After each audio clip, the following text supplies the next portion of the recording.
As part of this 30 days of preparedness collaboration that I'm doing with other YouTube channels in the National Preparedness Month, I want to talk to you about building a disaster plan checklist. What I did is I put together a free downloadable guide that details the core foundations that we're going to go over in just a minute.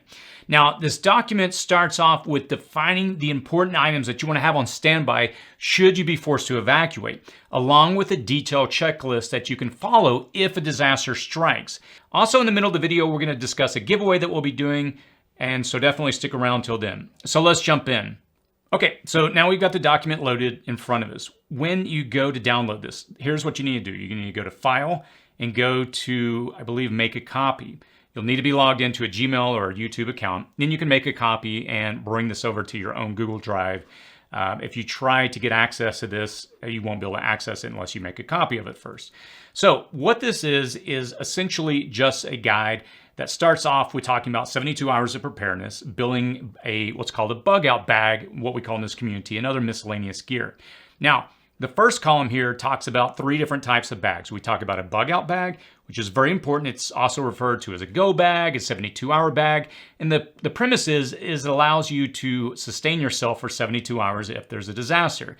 And you'll want to create each one of these for every one of your family members. And you also have to factor in your pets. Now, this is a foundation that even ready.gov, other government websites, they recommend having some type of bag that's similar to this setup.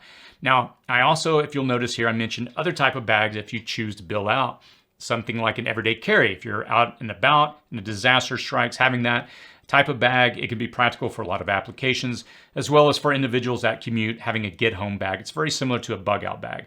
But the goal here is to have a bag that allows you to survive for 72 hours. And it has, and I won't go through each one of these, but it has all the high level items that you're going to want to consider between shelter, food, water. I'll scroll down here, different medication you need, first aid gear, a tourniquet, and it's often overlooked when people go to buy a tourniquet. And by the way, I do provide a link to, it's not a cheap tourniquet, but I don't recommend you buying a tourniquet on Amazon. I've had a lot of EMT physicians reach out when I've recommended tourniquets off Amazon. They've all stated that this is a one that they would only feel comfortable. The other ones can break very easily. So spend a little extra to get something that if your life is on the line, you'll have it. Also, again, consider your pets, and we talk about this, making sure you have the right gear and food for them. Now, what I don't do here is I don't go through a lot of the miscellaneous items. I just talked about the high-level things here first, between shelter, food, water, and medicine. And again, the goal, and first aid kit. The goal is to keep this gear very light. I do breakout videos. I've done several in the past where I've gone through and described building these types of bags. I've got one here that describes how to build one for your entire family, each family member, and I go into a lot of detail. And this one is a budget option. If you say, hey, well, the one that you showed is a little on the expensive side, this is one that I did recently for budgeting, or if you're on a budget, a very tight budget. Now, the other items here, we've got other considerations. And again, I provide links to all of these items if you want to go off and check them. You don't have to get everything I recommend. I try to find affordable options here. So having said that, this is the checklist. And again, I would encourage you to watch my other videos that go into this at a much deeper level. Now, we also have to factor in the possibility that if there's a disaster, we're actually going to stay at home. We need to start out with the first consideration of 72 hours in mobility. Now, if a disaster occurs and we don't have to leave, that 72-hour bag is still applicable because it would have the critical elements that you would need, food, water, security, or rather first aid and other items that would be useful even if you were to stay at your house. But the advantage is obviously if a situation comes up and you have to leave, a lot of times people say, well, I wouldn't leave, but you may not have a choice. Again, there's been places like in Colorado, California, and other places where fire will sweep through a community and people will have literally minutes to get out or they will perish if their house burns down. So all that to say, think that through. The second approach and thing that we'll look at here is if a disaster occurs or some event that forces you to stay in your home for a prolonged period of time, these are the things that we want to consider. Typically what I do when someone that I first meet that gets into preparedness, I start them off with a 72-hour bug out bag, the go bag. That gets them through the first 3 days. It's there that I recommend once they get that squared away, they build up to 2 weeks. And we typically recommend starting off with 2 weeks of food. Then if you want to be a little more ambitious and go past that, 3 months. And if you really want to get ambitious, I have a video explaining how to build a 1-year food inventory. per individual. And we explain all the details of calories, where to store it, how to store it, and so on and so forth. So the next item here is cooking. I go through a lot of different elements that you need to consider between having the different types of utensils, the ways that you can cook, the considerations. A lot of people just assume they'll start a fire in their backyard, cook over a fire. That's for different reasons. That may not be something you want to do, especially once you go past 3 or 4 or 5 days, because cooking outside, the smells that as you're cooking, other people that are not prepared will know what you have, and it's going to draw unwanted attention. So all that to say, think this through. I would encourage you to look at these videos that go into a lot more detail. Water. Now, water, as we've seen in, I believe, Jackson, Mississippi, water is not always a given. These individuals, unfortunately, in the community, at the time of recording this video, I want to say 4 or 5, maybe 6 days out of not having fresh water, and there's no end in sight at this moment as to when that will be restored. So it's important that you consider this as part of your prep. And what we do is we typically recommend a minimum of a gallon per person per day for 2 weeks. That roughly comes out to 14 gallons. You'll see here that I say 15 gallons, preferably 30 gallons, 2 gallons per person per day. That's even going to be difficult. One's going to be survival mode only.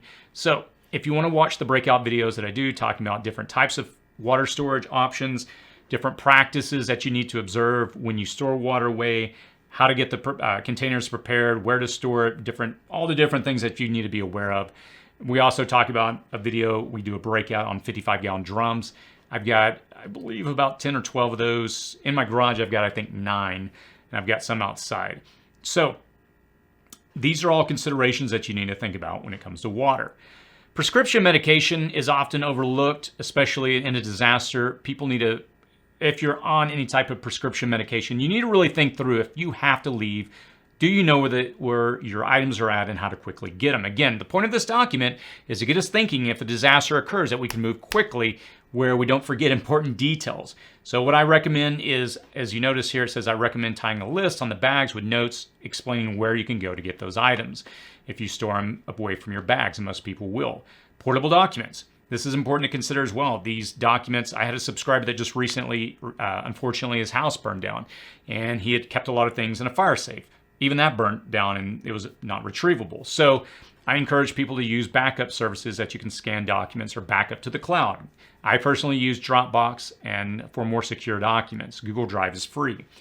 Family photos, same way. You want to make sure you have those backed up. And if you watch the video that I do explaining how to build bug out bags for the family, I go through in detail why it's important to print out photos of each of the family members and have those in the bags so that if you get separated from your family, especially children, you will be able to show, hey, here's my family member. This, gives more evidence, right, if you do finally find your child and they're in the care of someone else. All right, disaster binder. This, and we're going to talk about this here in just a moment. We're going to go through items at the very end of this video detailing what you should consider when it goes into documenting these things out. We'll run through that in a minute. Now, at the beginning of the video, I mentioned a giveaway that we're doing. We're partnering with Refuge Medical. I've done a video in the past on their different types of kits. I will tell you up front, I have no affiliation. I get no financial kickback. I don't have any affiliate account with them. I even have a discount code. The only reason I recommend that you check them out is they're respected within the preparedness community. This is what they focus on. And what they do is they buy in bulk. They get things at discount, and they're able to turn around and sell quality items that you'd be hard-pressed to even find at even near the price point. So at the moment, if you want to enroll in this giveaway, what we're going to do is if you sign up for this document that we're reviewing, I'll post a link below. When you sign up, you'll be added to our email system. You can opt out anytime. There's no, we're not going to hold you hostage. But what we'll do is in a week, we'll pull out all the emails and we'll run just a basic tool that allows us to randomly pick one. We'll send an email, and then we'll send out a video to everyone showing the winner. So if you do want to sign up, they're giving away their wound care kit, which is something, again, that I reviewed a while back. Definitely recommend if you are considering a long-term potential disaster and being able to take care of family members. All right, so let's move on to the section about things to know. These are some of the, I think, important things that you would want to consider after disaster that anybody needs to factor in. How do you find water after disaster, especially if you've run out of water that you've stored? How do you shut off water, power, and gas line? These are important three things, your water, knowing how to turn it off, knowing how to turn off electricity, and gas. Especially where I live in earthquake territory, knowing how to turn off gas is extremely important. In this video, I go through and explain how to cook and prepare food after disaster. A lot of people just assume, hey, I'll turn on the stove. Well, what if the gas lines are cut or there's no electricity? You really need to think these things through in advance. First aid and medical skills. Taking time off to learn these skills, I know is something that a lot of people don't have time to do, but if you, and this is something I take and I'll probably retake here soon, CERT training, C-E-R-T. You can take this to your local fire department. They typically offer it once or twice a year. Just go on this website and they'll show different training opportunities in your area. Cannot recommend it enough. It's a weekend, you'll learn a lot. And then the last thing is navigation and map reading. If you're split up and you need to be able to get around in your community or go to a location outside of your area and the grid is down, internet's down, GPS is down, these are all possibilities. Having a map and knowing how to read it would be very important. So I know we covered a lot, but again, I'm not going to go through every single one of these. I would encourage you to watch the videos to get a little more information. Now, let's get to the meat of this. Building a disaster plan exercise plus a binder. What I'm going to show you here is I would encourage you to start off with this video that goes into a risk assessment guide. It helps you understand what are the most likely threats in your area so that you can prepare for them. Where I live at the moment of recording this video, September 5th, we are in this freak heat wave in California. Fires are starting to sprout up. So we know at this time of the year, fire is always an issue. Earthquakes are given. You just never know when they're going to come. Fire is seasonal here. So it's important that you go through, and I would encourage you to print off 2 pages per disaster after you go through the risk assessment and determine, again, in my case, if a disaster like an earthquake happens, and I would write in here disaster type earthquake. What I would do is I would go through and create a document, print this off, and explain the actions that I would take if there was an earthquake, where everything's located, and I'll get into this in a second, and the length of an actual disaster. For me, fortunately, an earthquake would be, well, not fortunately, but a major earthquake would be likely a few minutes. It could extend with aftershocks for an hour or so, off and on, but it's not going to be a prolonged days-long event, right? Now, the aftermath is a different story. So, now with a fire could last for days. For the fire department, it could take them days to be able to put it out in your area. So that would be a totally different situation and how I would prepare for it. You will find that different scenarios will overlap in how you prepare. So I wouldn't get too worried about saying, well, I've got to prepare for every scenario. You'll find a lot of overlap. Now, what you'll need to do is just simply print off the document here and put this in a binder, laminate it, put it with your bags or in a central place that if a disaster occurs, you know where this is at. The first item is an action. Turn off gas after an earthquake is an example. So if I were gone and a disaster hit, I could tell my wife, okay, this is where the documents are. If I'm not around, you'll know what to do, and she can go through a checklist without any worries or concerns. For example, turn off the gas meter, where it's at, outside the house on the side. I would write that in. Next to our garage. Who's assigned to this? I would probably take on that, but this is something that she can handle. Now, you see these designees, why we put this is because if a disaster occurs, especially I have a family and everybody's trying to handle the different issues, we want to be able to assign different tasks to different individuals to help break that up. Now, floor plan, you can define, for example, where these items are that you need to move on. And again, if I were to say turn off the gas, I would want to draw a diagram of our first floor and put where the gas meter is and probably indicate that where this is up here. So that is how I would go about filling this page out. Anticipated aftermath length. This is where we focus on after the disaster. What do we need to consider?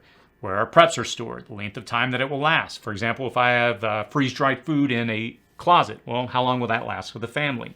Location. These are all the kind of things that really help us take inventory of where things are at so we can prepare. And this last one is rendezvous points communication plan if you're separated. And again, you'll find this information here. You can put down location, address, where do you go if you get split up. Did I misspell evacuated? It would appear so. Oh, okay. Autocorrect.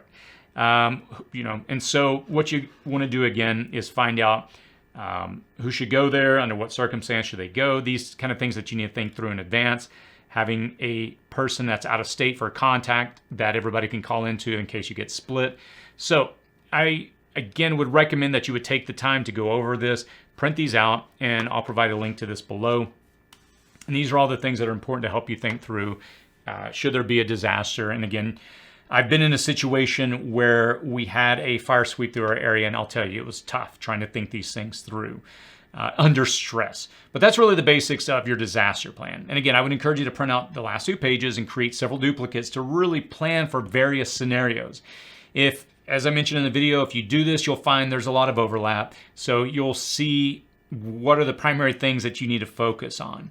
If you do have a disaster plan for both likely and unlikely, but probable disasters, I believe that you're really going to have a solid basis and understanding of how to survive any disaster. Of course, different disasters have different ramifications, but if you know the core, you'll be able to use that material or information across the different types of disasters. Now, of course, I acknowledge that this is a pretty basic plan, but I link off to a lot of other videos and deeper information. What I really wanted to do in this exercise is to give you the basic information to get you started so you don't get overwhelmed and feel like, oh, I've got to learn all this information up front. If you understand this and how to move with this information, you'll be far, far ahead. And the reality is, if a disaster strikes, you avoid the paralysis by preparing, by having this actionable, well thought out plan of action. And you'll be calmer, and I believe that you'll make more precise decisions. When I experienced that situation a few years ago, if I'd had this documented out front, it would have taken a lot of stress. There was moments where I felt like, I was just only able to focus on one thing at a time, and I had to. Otherwise, I would have been going in circles. But this type of plan allows everybody to break up and decide who does what. So again, I'll post a link to this if you want to sign up to be enrolled for the giveaway. It's the same process to sign up for this document. All right, I hope it helps you in your preparedness plan.